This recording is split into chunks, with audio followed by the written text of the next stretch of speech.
Overhaul.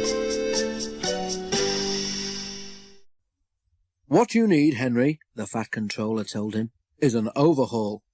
"Yes, sir," agreed Henry. "Does that mean I've got to go away to Crewe again, sir?" The Fat Controller laughed. "Not this time," he said. "You won't believe this, Henry, but nowadays the people at Crewe couldn't do the work you need." Henry stared, and the Fat Controller laughed again. "Don't worry," he said. "We can do everything at my works. All I have to do is get you there." "If James takes the express tomorrow," went on the Fat Controller, "we can couple you in front. Do what you can to help, and you can go to the works in style." Henry told James that night. "Help me?" James snorted. "I don't need help. I can pull the express by myself, thank you. Overhaul indeed.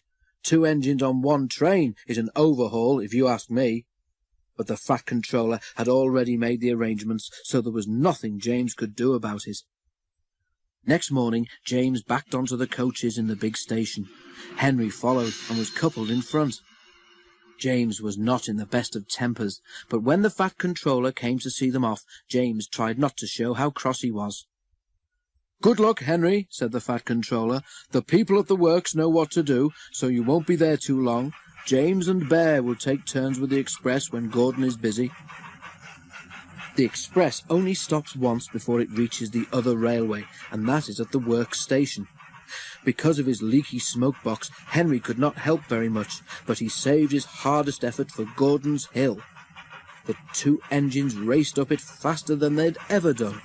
When they reached the top, James was feeling better. "That was fun," he said. "We might even be early at the works station. We shall need extra time to uncouple you anyway." James spoke too soon. They had just crossed the viaduct when Henry felt something wrong with one of his wheels. "Something's wobbling," he told his driver. Just then they both heard a cracking noise. "Ouch!" exclaimed Henry. "Whatever it is, I think it's broken." They were passing a station. Something hit the platform and a brick flew past Henry's cab. It bounced off James's boiler and disappeared. "Ow!" exclaimed James. "Henry might need mending, but he needn't throw his broken bits at me." Just then, James and his driver heard Henry whistling to warn them that he wanted to stop. More bits and pieces flashed by, some hitting the carriages. Using the brakes skillfully, the drivers stopped the train. Then, while the guard made sure that the train was protected behind, James's driver went to see if any passengers had been hurt by the flying debris. No one had, but one of the carriage windows was broken. Henry's crew inspected his wheel. The trouble was not hard to find.